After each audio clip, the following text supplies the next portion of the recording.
I'm gonna wait for people to sign in. The link, it's been blocked. I don't know why. They blocked the link. Subhanallah. So I'm gonna have to send a new link. I'm just gonna try and connect people again. I don't know why they blocked me. It's not showing up at all. So if I go instead, I go here and then go back. I'll send this link instead.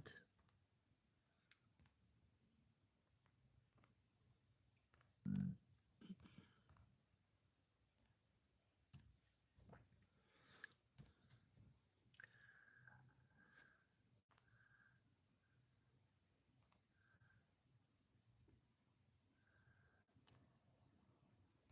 just going to connect you all in, inshallah.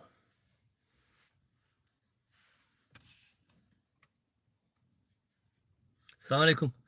Tell me if you can hear me. Can you hear me? Is it clear? They blocked their accounts. I don't know why. What do you expect? Shane's going to block the account. What's new?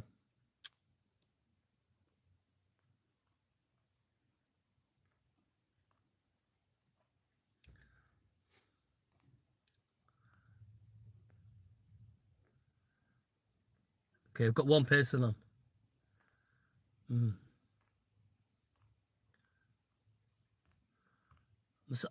I'm just sending the link now to people.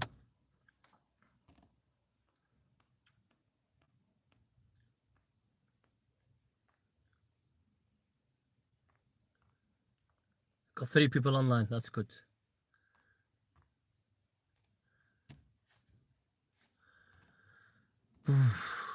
They blocked me on the link.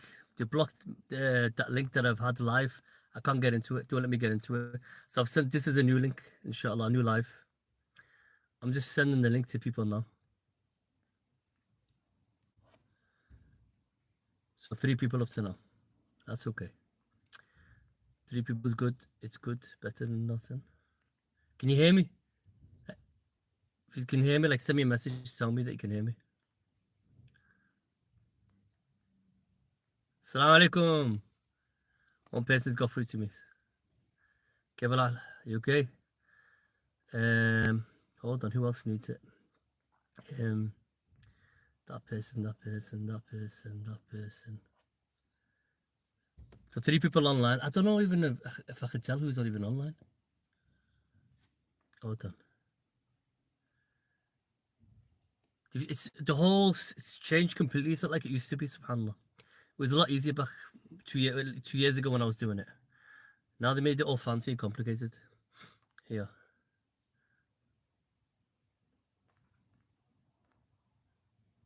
Yeah. Hello, John. Alaikum salam. Ali. I remember John from last time. Interesting.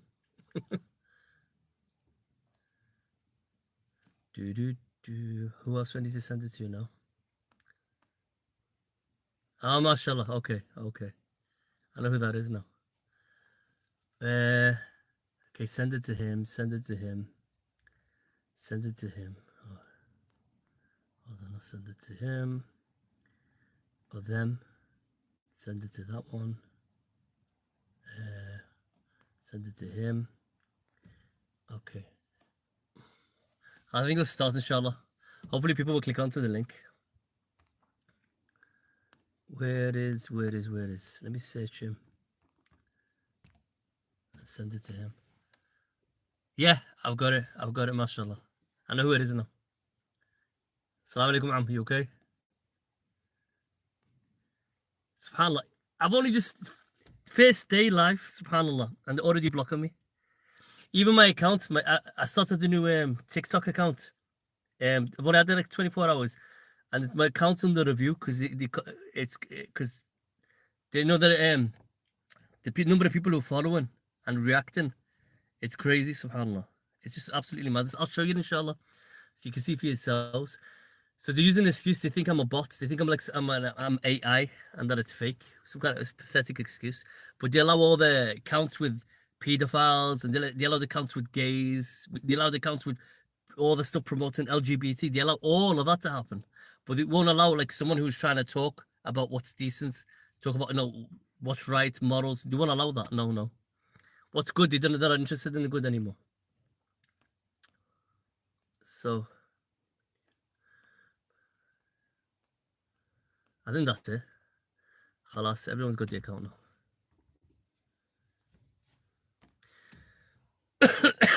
So Salam, inshallah, everyone's enjoying Ramadan.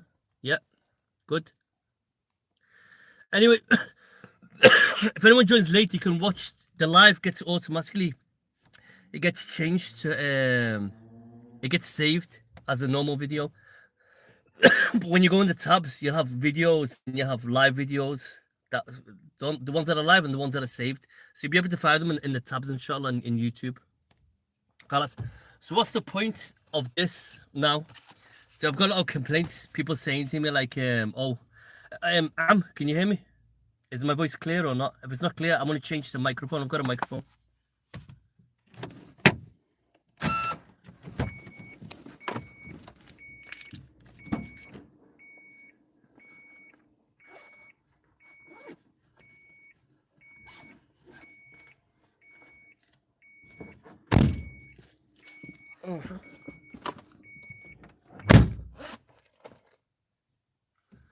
Here,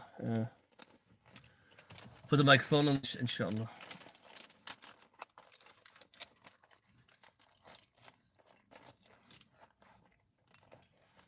One second. I was very clear, mashallah.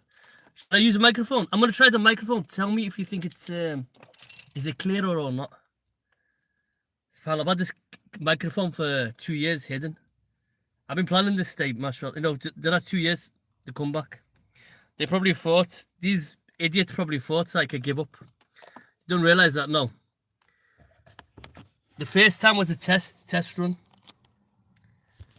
It's a test run because I wanted to know like what traps they were gonna do. I wanted to know who's who. I wanted to know who are the snakes, who are the Judases. Subhanallah. Huh? Always, subhanAllah, you're gonna have snakes in every possible area of your life.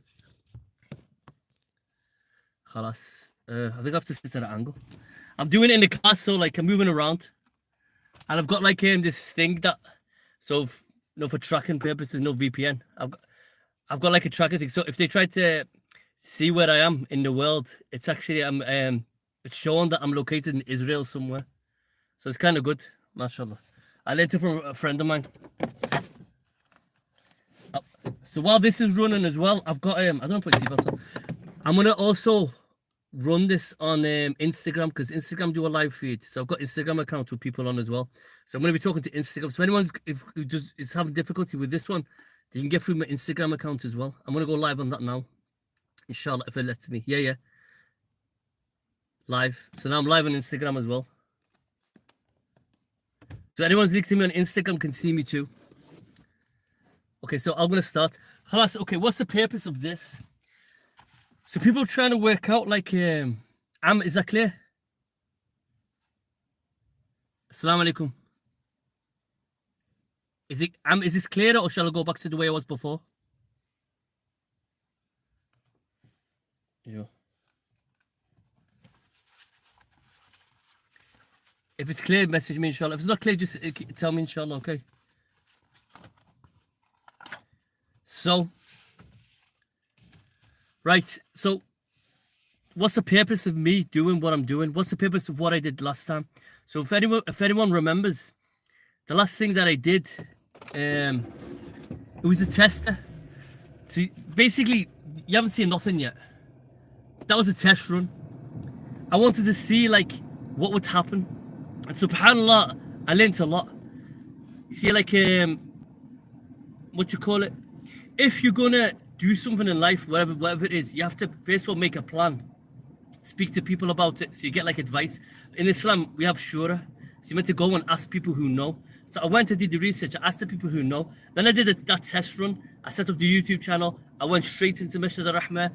I just seen what would happen, and I got bit pretty hard. Like my hand got broken when I got attacked by police.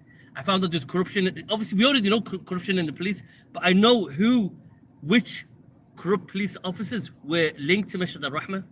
Now, people probably think I'm crazy, but no, I've got everything. All this is recorded. I've got the names. I've got everything. I've got videos to prove everything. Okay, what else? Back then in Masjid al-Rahma, I see many things. The reason why I first reacted, I got a lot of complaints of the elders, and some of the elders have passed away now. Like you got Abu Jalal, he passed away, Allah yarhamah, a few years back. If you know me, you don't know him. There was a few of the elders. There was one muadhin elder who used to do the adhan in the mosque, and he passed away. He told me, and then they come to me and said, listen, they said to me, look, we've seen that they're robbing in the mosque, in Bayt Allah, in Masjid al-Rahma. If everyone knows the layout in the old part of the mosque, there's a pillar, and there's an actual, there's a sanduk, so there's a box where they put the money for charity in, okay? So they put the money for charity in there, and what I used to see is like regular, like clockwork, and I'm not gonna name the names because I've met the person who used to do it. I think he's on Toba and he's backed off now. So I don't know who the new guy, the new so-called treasurer, protector of the safe of the money of the mosque now. I don't know who that is. But what and I was witnessing with my own eyes. I was hiding in the toilets. Actually, I was hiding in the fire escape, and I actually saw they went, opened the sanduk, that box in the old part of the mosque, in the back pillar in the back door, opening it. The guy took it out. He was the treasurer at that time, and he distributed between 2 or 3 people in the community who were his friends. Now, how's that? Like, how's that possible? I know the elders told me that was happening regular every day. Every day that happened regular. 1 hour before Dhuhr, but it was about 12 o'clock, roughly 12 o'clock. And I seen it. So I confronted him, I chased him and I confronted him. You know what happened? He turned around and he laughed at me. And he goes, what are you going to do? What are you going to do? Who are you? He said, you don't know who is behind us. So you've got the like audacity to think that they're untouchable or whatever. Okay? Now you've got like who are the people running, who are running in the background? The people who run in the background is like that fake Libyan. You know what I mean? I don't care, he's not Libyan. Imran, and I'll call him out. I call him out for what he is. And you know what? If you've got the balls, come. I don't mind. My number is on all my websites. You can find my number, pick a place, we'll meet, I'll film it, and I'll kick your ass. It's as simple as that. Last time you run and you attacked me, and while I was in the prayer room, and I was about to pray in the back of my friend's shop, and you went and punched me. Okay, fine. You want to do that? That's, what do you expect from the Yehud? What do you expect from the Yehud? This is what the Yehud do, the Yehudi tactics. They don't want to attack full on. They'll attack behind your back. And then what do you do? Then when they realize, when they get scared and Allah puts hope in their hearts, they retreat, they run away. He ran away. He jumped in his car and he ran away. So, do you know what I mean? So Imran, still to today, he's still influencing in the background. He's involved in the janazas. The janazah is his business. It's his business. He's been doing it for years. I know. Because I know the first 2 who started it was Imam Abu Radi back then, and it was Imran. They did it together. Now, how do I know? Imam Abu Radi, he approached me and he said to me, I know what? And you can ask him, and he can't deny this. If he denies this, I'll face him front to front, live on video, and we'll talk about it. He told me to come, and he wanted me to help him to do the forms and to fill in, and how to do the process and how to apply to be a funeral director, Islamic funeral director. Okay? Assalamu alaikum.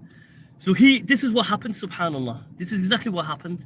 Then, but I thought it's going to be like, it's going to be like for the sake of Allah. I didn't know you're going to make money off it. And I had the argument. I said, look, he wanted to include me in it. I said, listen, we can make a living out of it. I said, how can you make a living out of dead people? Astaghfirullah. What are you talking about? You're meant to do it for the sake of Allah. You do it for the sake of Allah. You don't do it. It's ibadah. And if you get paid for ibadah, you can't expect a reward. You can't clean, to look after the al-mayyit. It's a big reward. The reward of it it's massive. We already know the reward of the person who goes to the janazah is equal to, in some narrations it's equivalent to 1 mountain of Uhud in gold in hasanat. In another narration it says it's 2 mountains. The person who prays the janazah gets a reward of that. The person who goes into the burial site gets the reward of that, and it goes on. How can you expect then to get those rewards and you're getting paid like so many £1,000 to bury people? You can't. If you took your money, if you took your reward in this world, you're not going to get it in the next. because you've took it now. How do you expect to get the reward then? So you sold yourself out. You took a few pennies now, and you've lost the benefit and the reward in the akhirah. You don't know the reward that you can get. It's manifold. Yeah. Now here's another interesting thing. Okay, so that's one aspect that I'm saying that he's doing, and he's faced. And another a second point is, how is he? Where did he study to actually call himself an imam? I want to know what's his background, what's his qualifications, whose feet did he sit at? You know what I mean? Who are his teachers? What did he learn? What books did he study? Which madhab did he study? Did he study one in particular? Did he study them all? And you'll find he doesn't. He's an ignorant person. When he talks, he thinks his Arabic is pure. His Arabic is not pure. He's Ajami. He is Ajami. I don't care what you say. I know. Like Indians who are more fluent in Arabic and more pure in the Arabic than him, who can teach him Arabic.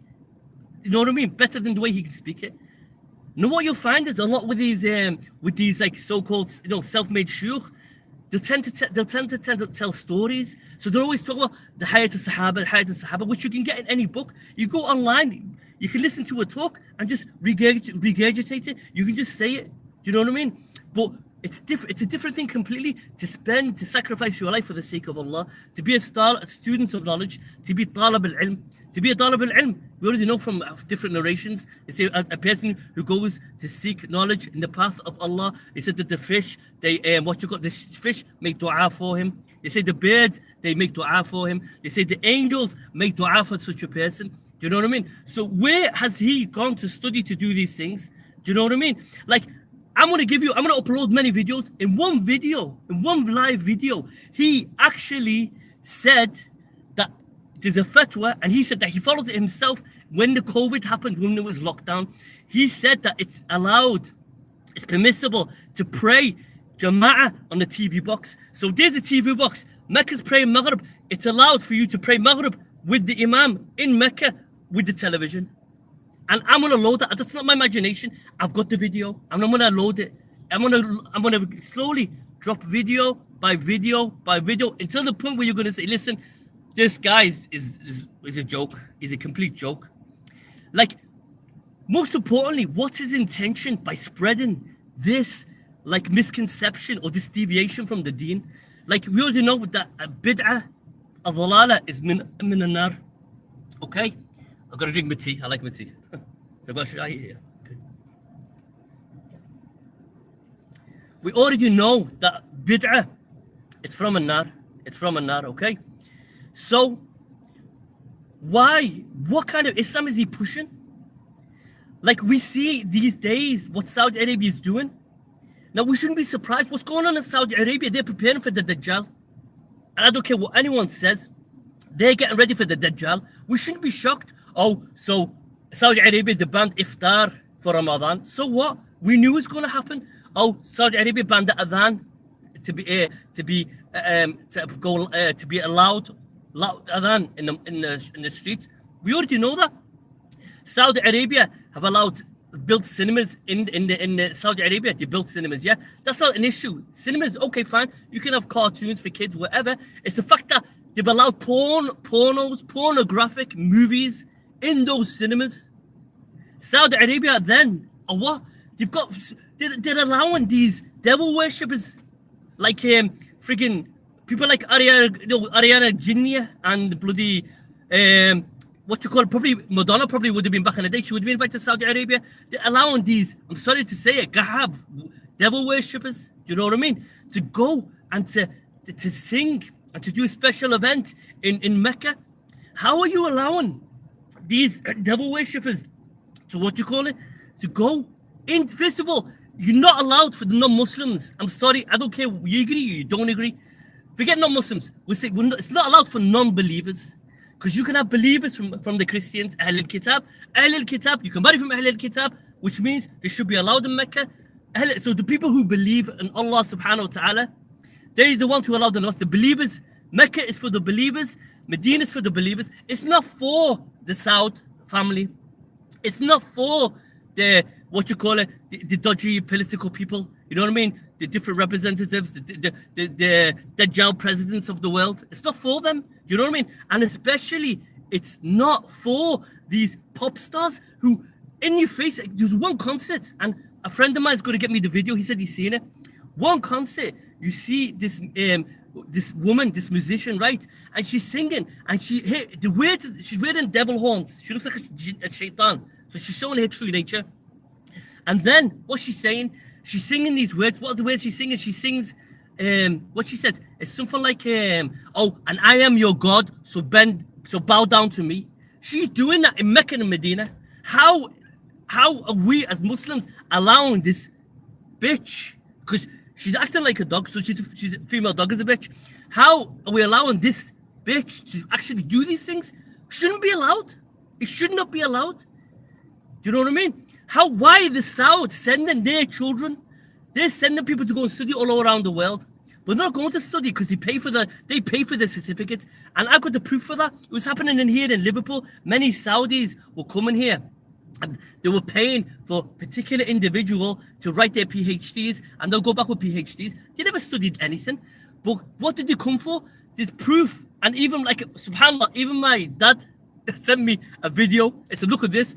And we see Saudi, the kids, Saudi children, what were they doing? They'd actually go to abroad and get sex changes. So before this whole LGBT community move started, before it's got taught in schools, before all of that, they're sending their kids to get sex changes. So my recommendation, please be careful. If you're going to marry a Saudi, get a DNA test and find out, is it X or is it X? Is it XX or is it XY? You need to know what the gene is because you won't be able to tell. And be careful because they do all these fancy surgery that they can make you believe that she's a woman out of this world. Be careful. Be very, very careful because it's all fake. Okay? Now back to Imran. Let's get back to the points. Okay? I'm going to release the rest of the videos. I'm releasing story. I'm very busy because obviously I've got to work and make a living. I don't earn my living from the mosque. I don't earn my living by digging my hand into the charity box. And I don't earn my living by paying myself a wage for being a trustee. Now that's another issue. Why certain trustees are getting paid? Why are they getting paid? As a trustee, you're not allowed to get paid. You're not allowed to benefit financially from a so-called charity. So how did you find a loophole? And there's loopholes, by the way, where they can justify to pay themselves 40,000 a year, 35,000 a year, whatever. You know what I mean? That's another thing. There's so many things happened, subhanAllah, since the last time I went to the mosque. It's like they've really gone to the next level. Okay? So back to the point, what we're trying to say is with regards to Imran, very simple. Message to Imran, and you take it or leave it. Okay? You haven't learned your lesson from last time. I thought you ran off to Sheffield and you were staying there. I heard rumors that you were in Sheffield because obviously you're married there. We all know you're married there. That's confirmed, definite. Do you know what I mean? And we already said polygamy in this country is not allowed. I don't know how you managed to marry multiple times and get away with it. If I did that, I'll probably get arrested. I'll get done because polygamy is not allowed in this country. But it just shows who's with the police, who's in the government, in the government's pocket. We already know that. Do you know what I mean? Because you've sold yourself. You sold yourself to the Dajjalic system. That's it. No problem.